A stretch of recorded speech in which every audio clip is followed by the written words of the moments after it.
Thanks very much, and I'd just like to start by acknowledging the Gadigal people on whose land we meet today as well, their elders past and present, and also more broadly the Aboriginal people of coastal Sydney about whom I'll be talking today and their descendants, and also any Aboriginal people who are present here today.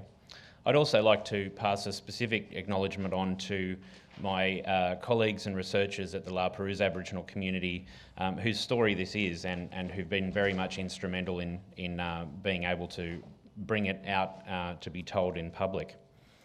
It's great to be here today and to look out over the future of Australia's past. Whether or not you end up working as historians or in some related field, the fact that you're curious about the past will serve you well in your lives, whatever you do. It'll give you enjoyment, it'll give you understanding, and particularly when you realise that history is all around you, which is what I'd like to talk about today. It probably doesn't seem that hard to imagine the past is all around us as you walked in today through a courtyard and through into this historic building. Even if you know nothing about this building, it looks old, it looks historical. And as you came in along Macquarie Street, you walked past old churches, convict barracks, hospitals, Parliament House, everything that reminds us that Sydney has a past. We can easily find out more information about these places by visiting them or reading books or online. And the more you read or wander the streets, the more you'll find out. On the weekend, I did exactly that during Sydney Open. Sydney Living Museums runs this every year, as some of you may know, to basically unlock historical and modern buildings around the city and give you a look inside. I saw buildings that I've walked past dozens of times without ever thinking about what was in them. And you can discover interesting stories about what happened there. There's of course always more to know, but a city full of buildings is a good place to start. But what if I wanted to know about Sydney's Aboriginal past? Where would I go to find out about that? Today I want to talk to you about the journey of discovery that I've made to learn about Sydney's Aboriginal history. I want to explain why it's taken until the 21st century for that story to start getting the attention it deserves, and how despite this history being hidden for a long time, we can actually see it all around us if we know how and where to look. And this will help explain why I have a picture of some townhouses on this slide. Aboriginal people, of course, have been keepers of their own history. They've not hidden it or forgotten it. But until the last few decades, few people outside Aboriginal communities have taken the time to park their preconceived ideas about Aboriginal culture and history and actually listen. Today I'm not speaking on behalf of Aboriginal people, but I want to tell you how Aboriginal people and historical archives have revealed a side of the city I grew up in that I had no idea existed. I grew up in Castle Hill, which at that time was on the outskirts of Sydney. There was an abandoned farm across the road from our house, which gave me some brief inkling that this place had a history before suburbia, before it too was turned into bricks, houses and streets. But I had no sense of the Aboriginal past of my neighbourhood. I'd never met an Aboriginal person. I didn't know anything about Aboriginal culture or history. I went through primary school maintaining that ignorance. I had no idea that ancient campsites existed in the bush that I rode around on my bike. And I certainly had no idea that Aboriginal kids had been attending my school until a few years before I started.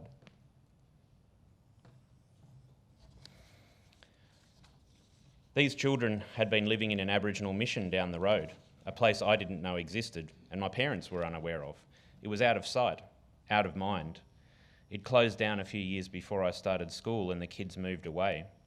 Soon there was nothing left of the mission but a street name, Morella Avenue.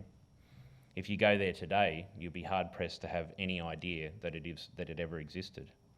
If I was a few years older, perhaps I would have had Aboriginal friends at school, and perhaps I would have had a better understanding of this Aboriginal past, maybe. But it didn't happen. Through high school, my interest in history grew, but it was a history of other places, not Australia, and certainly not Aboriginal Australia. After studying ancient history for the HSC, I decided to continue learning about that at university, as well as archaeology. Archaeology gave me my first glimpse of Australia's deep past. I was fascinated to learn about the first Aboriginal people to come to Australia, about ancient campsites and new discoveries that were being made all the time.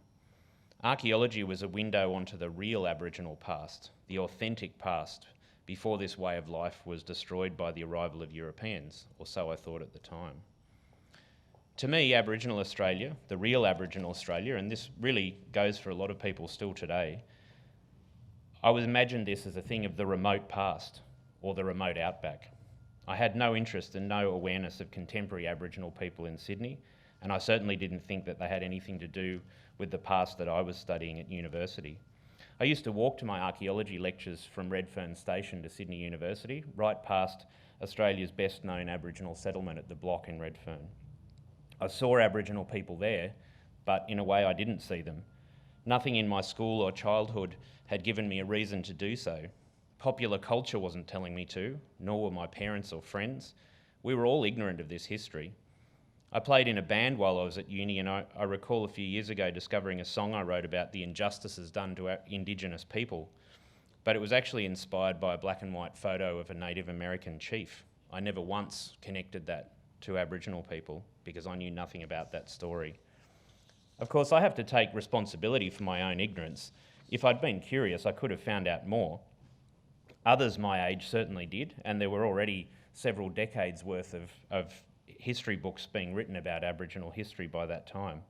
But the point I want to make is that you could also easily not do that. There was no sense, even to an archaeologist interested in history, that as Australians, we should know more about our Aboriginal past. But fortunately, all of that changed for me when I began to meet Aboriginal people after I graduated as an archaeologist. I was working at a museum in southern Sydney at Hurstville, which had this in its collections. It's a traditional Aboriginal club, or bundi, but as you can see on that photo, it's studded with horseshoe nails. So this is an interesting artefact that challenged my view as an archaeologist that the only real Aboriginal culture was to be found in the deep past. Here was an object that came from quite recent history, but was still obviously an Aboriginal object. That would have been interesting in itself, but what really changed my way of thinking was at the same time I met a senior Dharawal man from the La Perouse Aboriginal community, Dr. Shane Williams, whose family had lived at the place where this bundi was made, Saltpan Creek, which is down off the Georges River in southern Sydney. Shane's father had lived at that settlement, which existed in Sydney until the late 1930s, in the middle of suburban Sydney.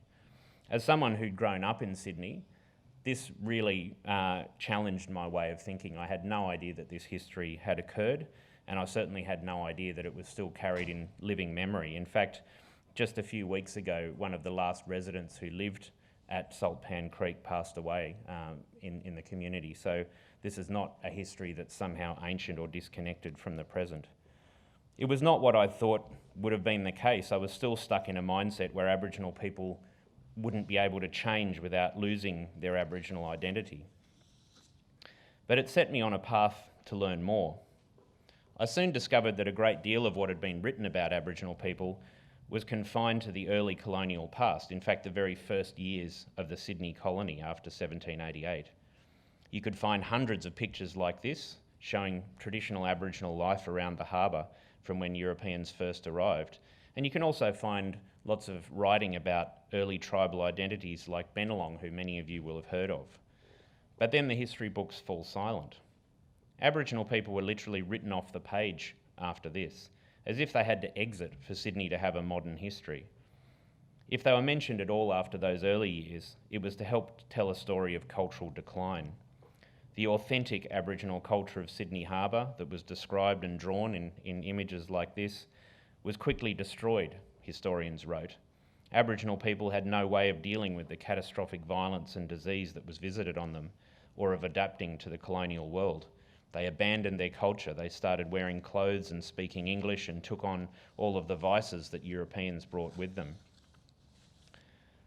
According to this story, by the 1820s and 1830s, the few survivors were huddled on the fringes of the city, begging and drinking on the streets, dependent on a colonial charity.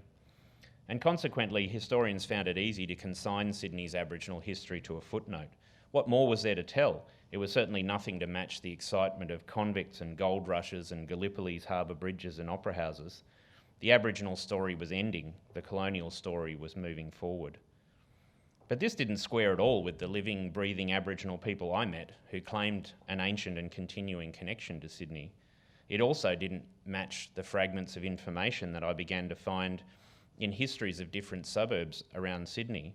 Now, often these were histories written in the 1950s or 60s to commemorate 100 years of that particular area having a council or being incorporated.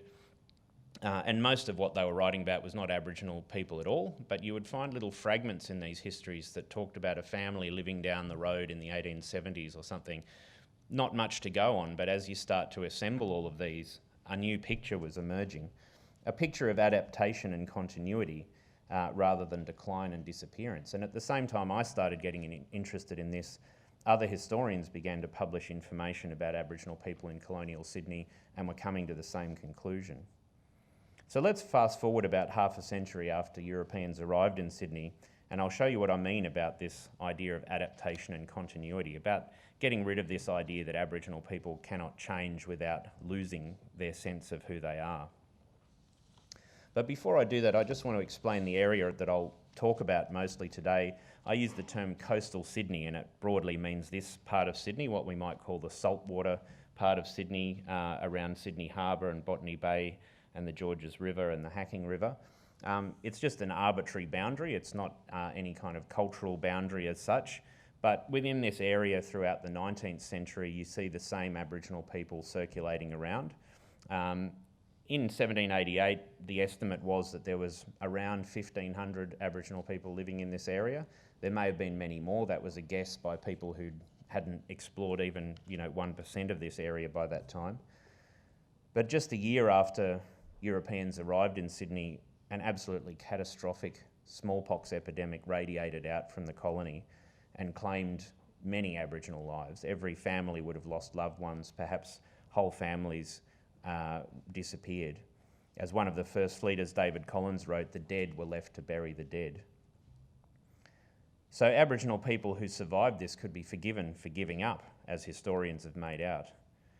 50 years later, though, this area still had Aboriginal people living in it. There was only around 100 or so, and if you think about the fact that there might have been 1,500 or more, you get some sense of the absolute trauma and catastrophe that those early years wrought. And we can focus on that, and we should focus on that as an impact. We should be honest about that. But sometimes the focus has been on that to the detriment of acknowledging that there were survivors. And it's the story of those survivors that I've dedicated my time to researching. It was a massive decline and a massive trauma, but it wasn't the end. This is an image from Double Bay in 1847. Double Bay is just a couple of kilometres east of here, along the southern shore of Sydney Harbour. And until very recently, histories of Sydney talked about Aboriginal people having died out or disappeared from Sydney within about 50 years of the arrival of the First Fleet. And as I said, many, if any survivors were acknowledged, it was said that they were huddled on the fringes of the European settlement. So what do we make of an image like this from around 60 years after the arrival of the First Fleet? This is what Double Bay looks like today. There's no Aboriginal sites, rock shelters, rock engravings or other sites recorded in this area, although I suspect some do survive. It's believed in areas like this, because they're carpeted in houses, many of which are 100 years old or more, that Aboriginal people were absent from this area and disappeared very early on. Possibly all had died from the smallpox, for example. But the question I came with was, are areas like this a blank slate, or do they actually have an Aboriginal history? So this painting was made by George Edward Peacock, who was a forger and convict who came to Sydney in the early 19th century and lived around the harbour and gave us many images like this. And he's depicted there two Aboriginal people on the shore, and you might be able to see one of them is holding a spear. It's a traditional fishing spear with prongs at the end.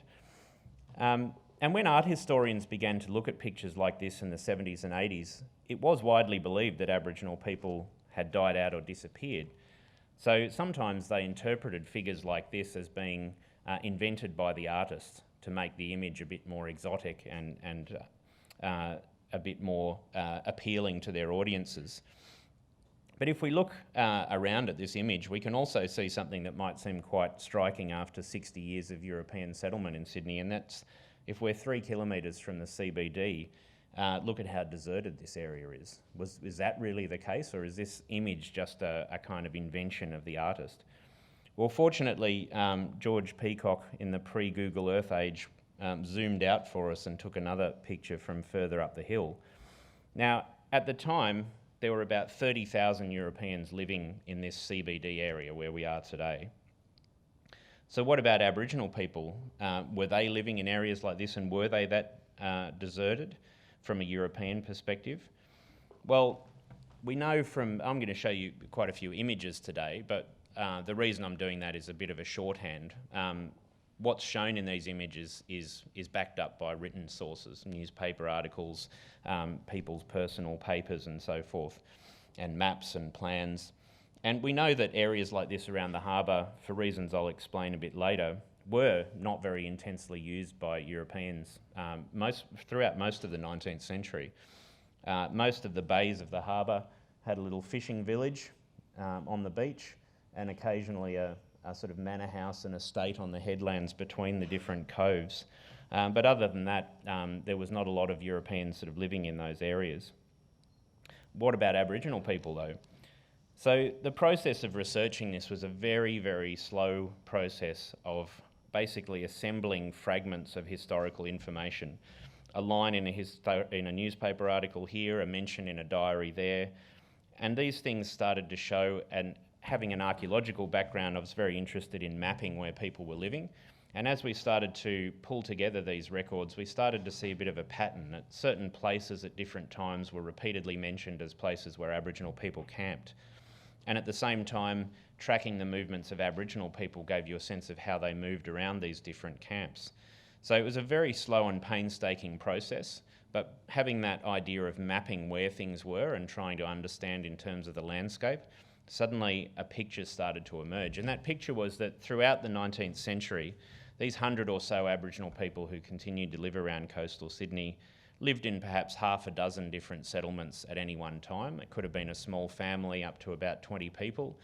And over the different decades, these camps moved around throughout Sydney Harbour and Botany Bay and up the rivers.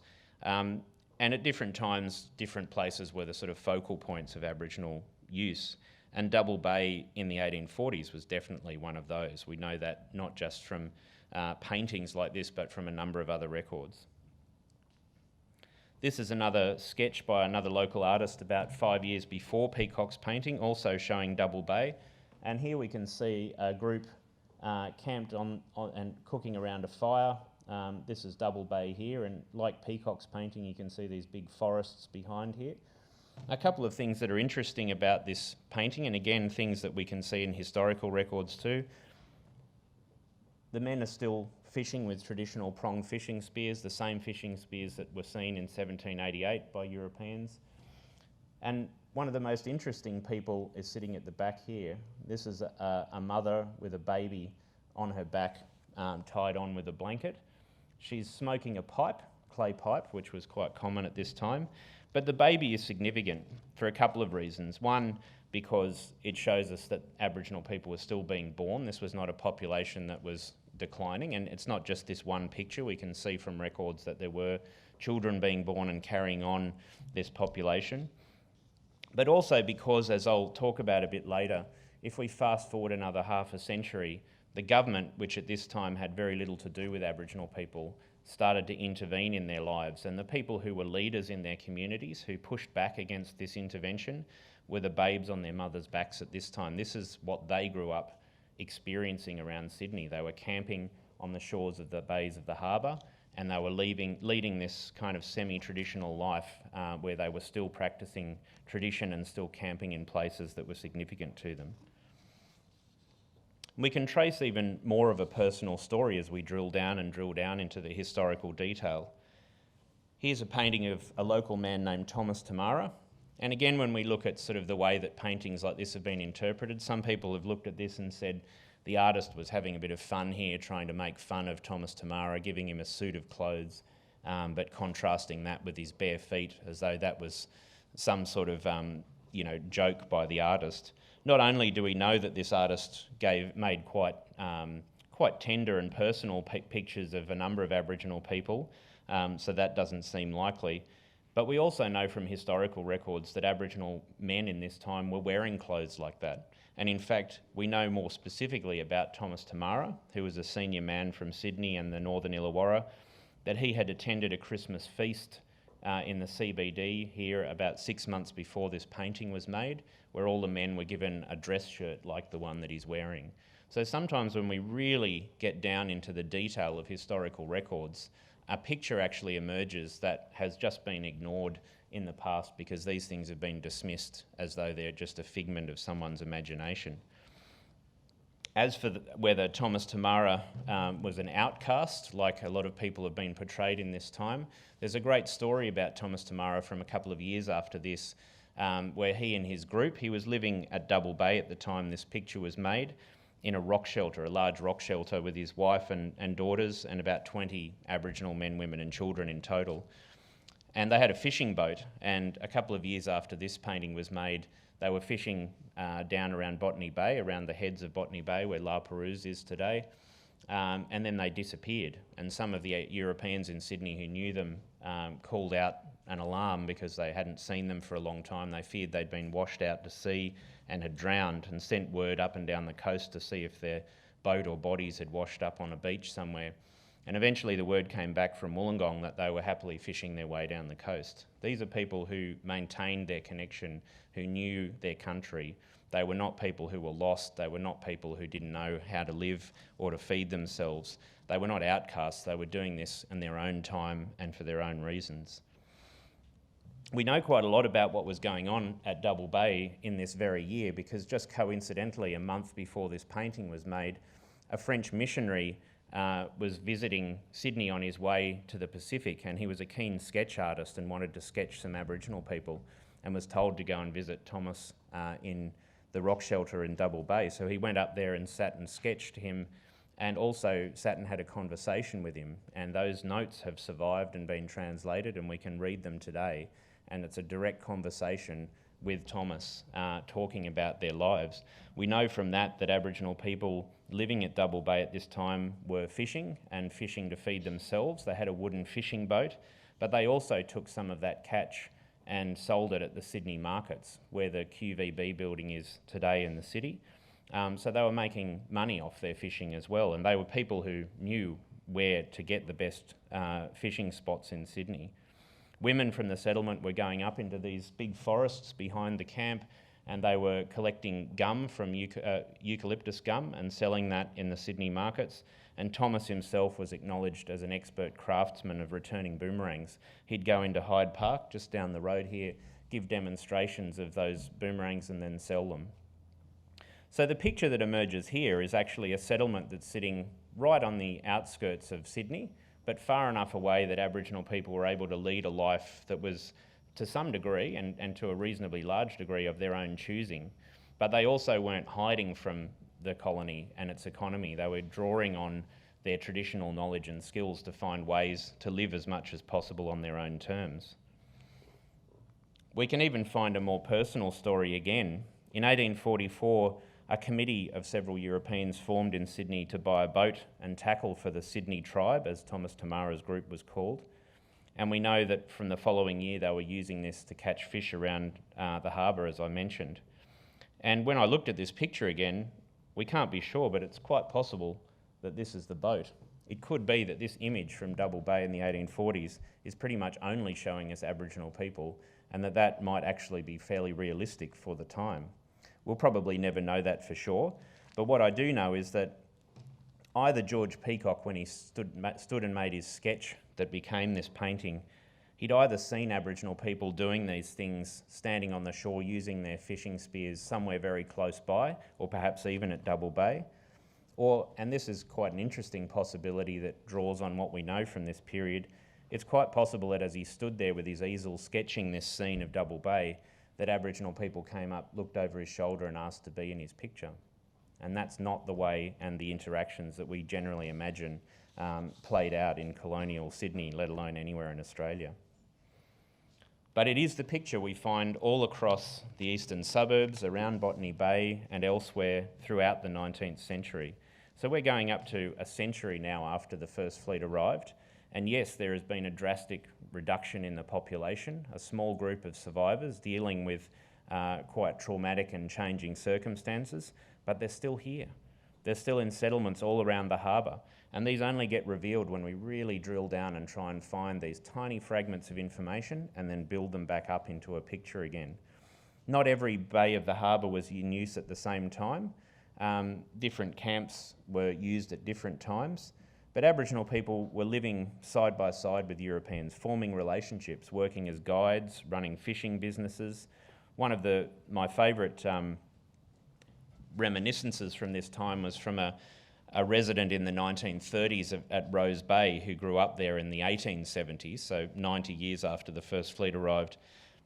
And he recalled seeing a group of Aboriginal people spearfishing at Rose Bay, and then they were taking their catch and oysters they'd collected up to sell them and trade them with some of the landowners around Rose Bay.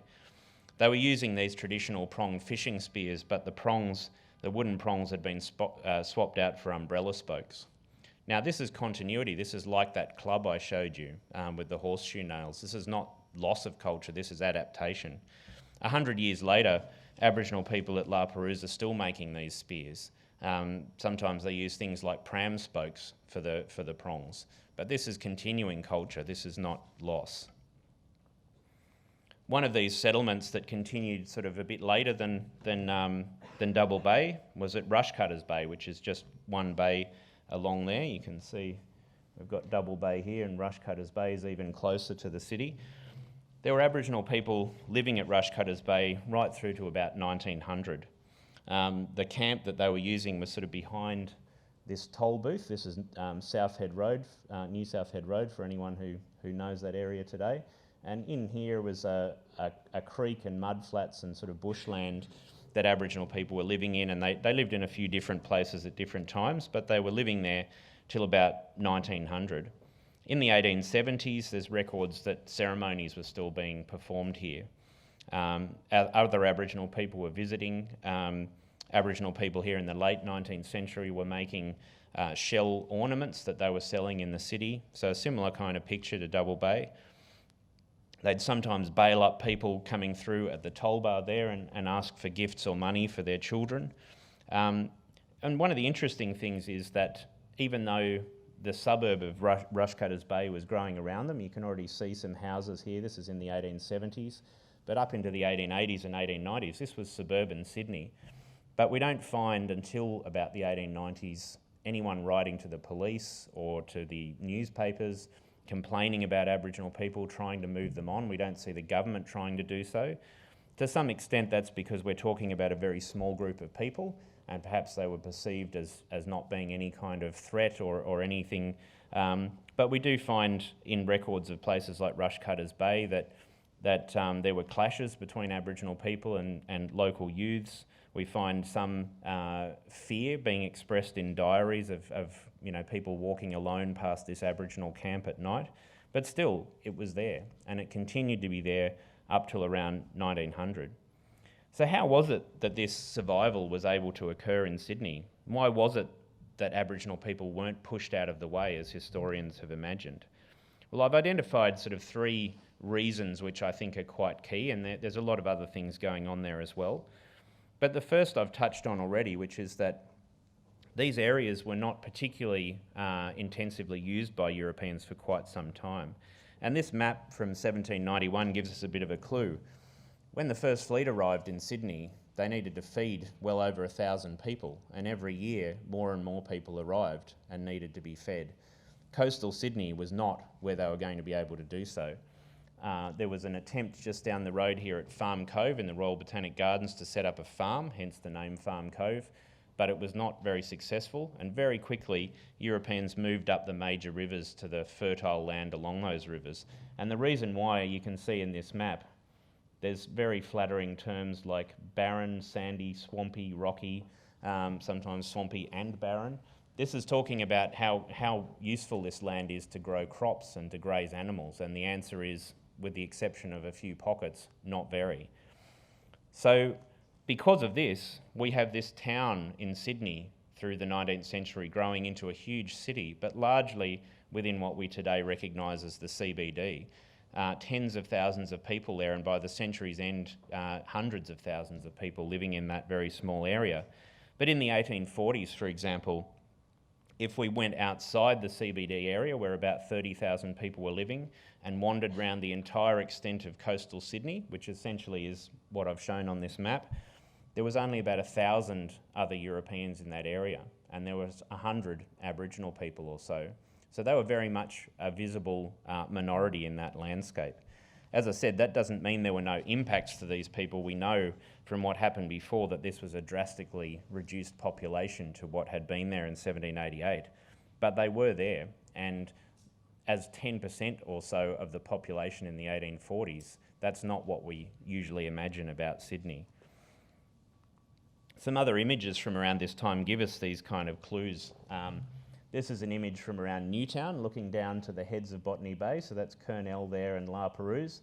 This area here is the lower reaches of the Cooks River as it was in this time. This is today's Sydney Airport, so when you fly in and out of Sydney Airport, you're essentially landing on the swamp that was the lower Cooks River. And until the 1950s, that river still flowed through there until the runways were built. Throughout the 19th century, this was an extremely important fishing ground, and not just for Aboriginal people, but there were fishing villages established around Botany Bay to harvest fish from that really rich fishing ground. And although there are traces of Europeans in this landscape, you can see these sown fields here, this is not a landscape that's studded with houses as we can see today. This image down the bottom is actually one of my favourites. It's from about 90 years after the first fleet arrived from the south head of Sydney Harbour. This is Camp Cove and Watson's Bay in here. This is the entire modern day suburb of Vaucluse. At this time in the 1870s, 90 years after the first fleet, this was owned by one family, perhaps half a dozen houses in this area, a few dozen Europeans living in this area. This is not the picture we have of the harbour. When we go around these areas today and we see quite a lot of what look to be old houses, most of them aren't much more than 100 years or so.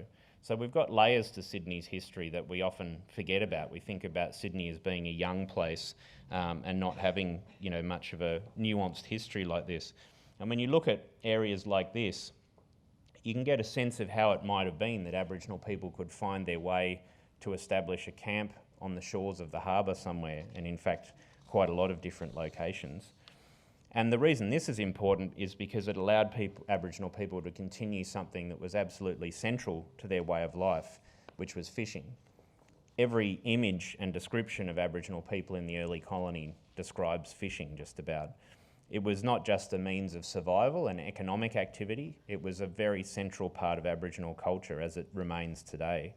As an archaeologist, I see evidence of this all around Sydney with middens, the kind of remains of coastal campsites. We see it in images like this, and today Aboriginal communities still have a very strong cultural aspect to the fishing that they still practice. So accessing fishing grounds was vital for survival, and particularly because the colony started to eat up a lot of the land resources that Aboriginal people had relied on. Animals that were previously, and plants that were previously easily accessible were less so the coastal resources became more important. But Aboriginal people didn't just continue fishing in their traditional ways and tried to keep that alone. They also engaged with the challenges and opportunities that the colony brought. And this man is a good example. His name's Marut. He was born in the 1790s, so just after the smallpox epidemic had ripped through Sydney. Both of his parents had survived, but he grew up in a time where Aboriginal people were regrouping, forming new groups, but continuing to live in areas that they were connected to.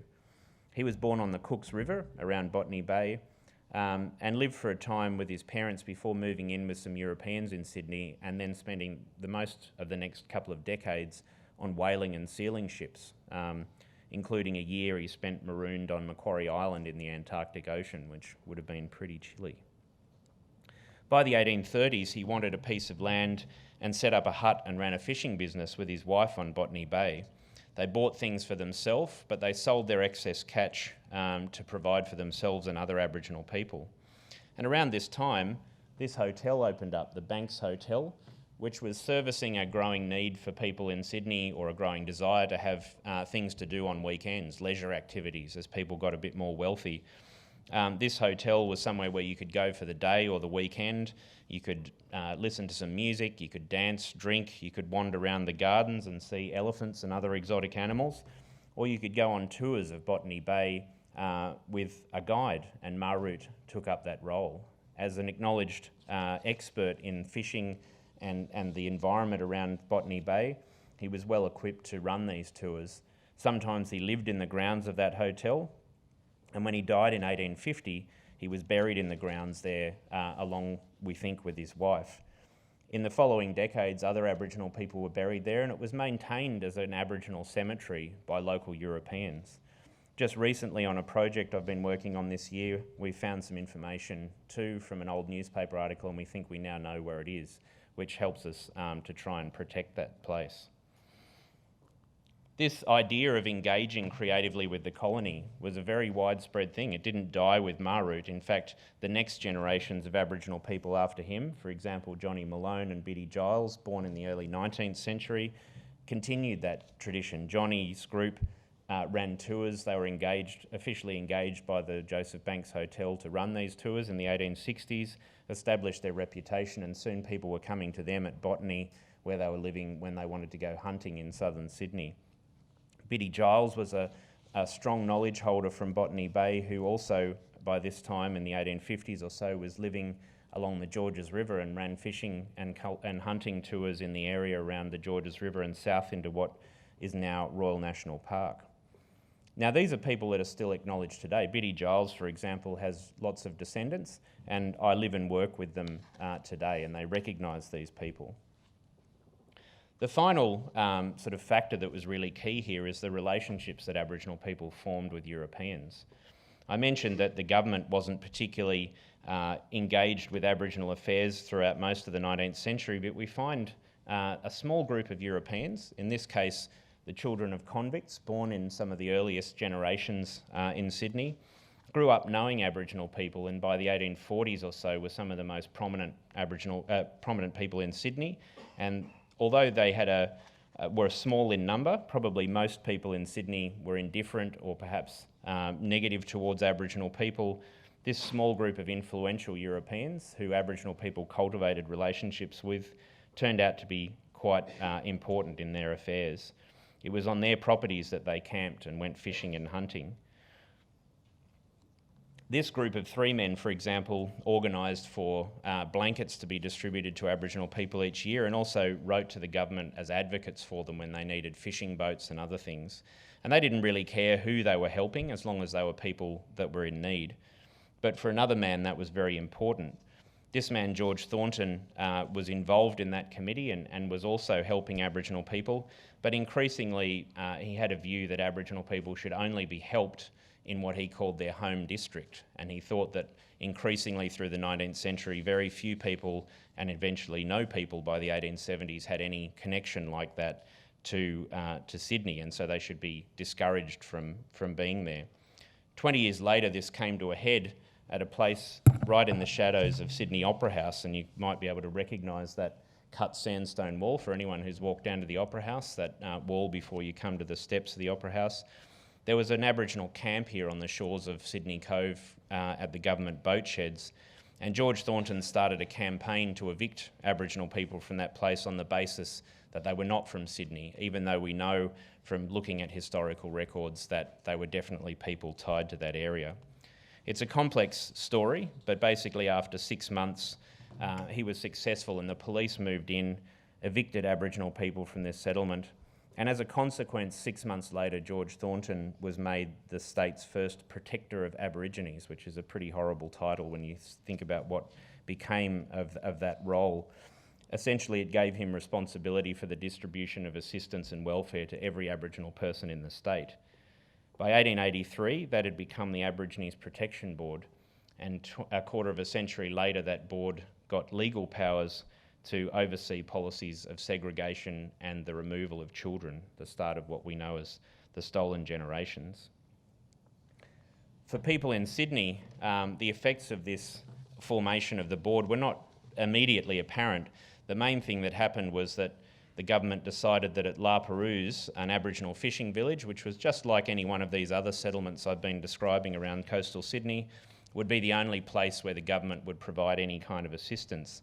And so more and more people from these other camps over time started to move towards La Perouse, and by about 1900 this was about the only place in coastal Sydney where Aboriginal people were living. It became increasingly a place of government control. Missionaries also got involved there, and Aboriginal people became out of sight and out of mind. It really led to a decline in the personal interactions between Aboriginal and non-Aboriginal people. At the same time, it saw the rise of white experts, archaeologists and anthropologists who could investigate Aboriginal culture and speak about it. It's the kind of background to what I learned at university and school. As I mentioned, the Protection Board gained powers in the 1910s to segregate Aboriginal people, to take Aboriginal children. They were removed and put into boys and girls' homes and trained to be domestic servants, sometimes being returned to places within Sydney to work in the houses, in private houses. Coastal people in Sydney were among those who fought back against the tyranny and paternalism of the Protection Board. Biddy Giles, who I mentioned earlier, had a daughter, Ellen Anderson, and in the 1920s, Ellen bought a piece of land with one of her relatives, bought another block of land next door. This was at the absolute height of segregation and government intrusions on Aboriginal lives, and they set up that camp as a sort of haven for Aboriginal people, owning the land. They couldn't be touched in the same way by the Protection Board, and it became a hub of civil rights activity in Sydney. Ellen's son, Joe Anderson, or King Burriga, a name inherited from his grandfather Burrigalong, had grown up in the 19th century, in that era before the government intruded in their lives, but it had witnessed the increasing toll on his people. This is a still image from a 1933 Cine Sound news clip that was shown in cinemas all across Australia, and it's Joe calling for federal representation in Parliament, something that we might reflect on today, nearly 100 years later, that calls are being made for the same thing.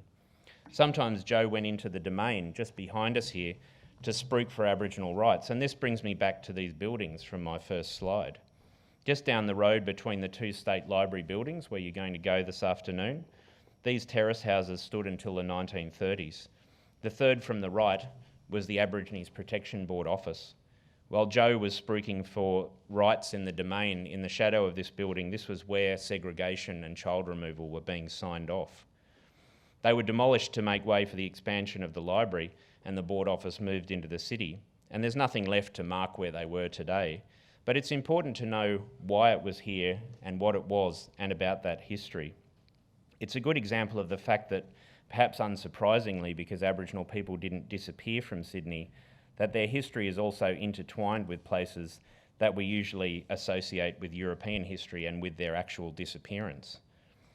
Places like Vaucluse House, that were the centre of this Vaucluse estate, we know that Aboriginal people continued to live in the house, around the house, and interact with the people there throughout the 19th century.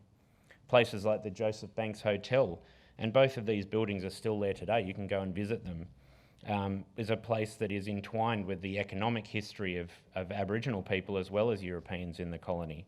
Marut, Johnny Malone, other people who worked there, some who were buried there, and these are places that are acknowledged today for their European history, but less is acknowledged about their Aboriginal associations.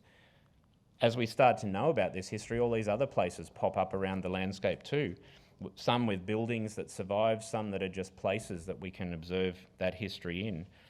The building on the top left is the council chambers for Woollahra Council in Double Bay. It sits over the top of a beach called 7 Shillings Beach, which has a very strong Aboriginal association. Elizabeth Bay was the site of an Aboriginal settlement where Marut's father lived. Marut himself had land on Botany Bay. We can find where that place is, even though there's nothing to mark it in the ground. Even places like Kurnell, which next year are going to be featured very strongly as the place that Cook and the Endeavour visited in 1770 as we come up to the 250th anniversary. This is a place with a deep Aboriginal past. Cook stepped ashore onto a place that Aboriginal people had been living in and fishing for thousands of years, but importantly a place that they also continued to live in right throughout the 19th century and to visit. Not all of these places have visible traces, but their stories are there in the landscape. Once we know them, we can see them, and importantly we can see that places have many histories, that history can have many layers. These days I'm conscious of this Aboriginal landscape, both the buildings and the absent places, as I travel through Sydney. And increasingly they're starting to feature online and in commemoration of these places, so they are in fact becoming more and more visible. A history that was thought gone is in fact all around us, even in the very places that we thought represented the displacement of Aboriginal people. And it's not just Aboriginal histories that are hidden.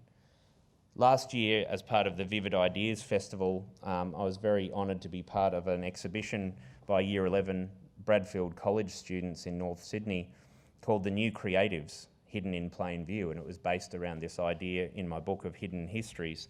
But this was a range of different responses from students who were, grasping with that idea. This sweeping panorama of Sydney Harbour captures the lost Aboriginal landscape of the government boat shed at Circular Quay, but also hidden gardens, lost buildings, industrial landscapes. Other works in the exhibition featured hidden Aboriginal histories, but also migrant histories, histories of homelessness, queer histories, histories of abandoned places, in a range of ways, from artworks to videos to installations and even clothing. There are stories just sitting in the landscape, waiting for the right person to find them and share them. They might be in Sydney, they might be overseas, they may be recent, they may be ancient. But history has always been made and experienced in many different ways. Your challenge as budding historians and with your own projects is to find a story and tell it. And I hope that in addition to looking online and on paper for these stories, you'll also take the chance to look around you and think of the histories that sit all around you. Thank you.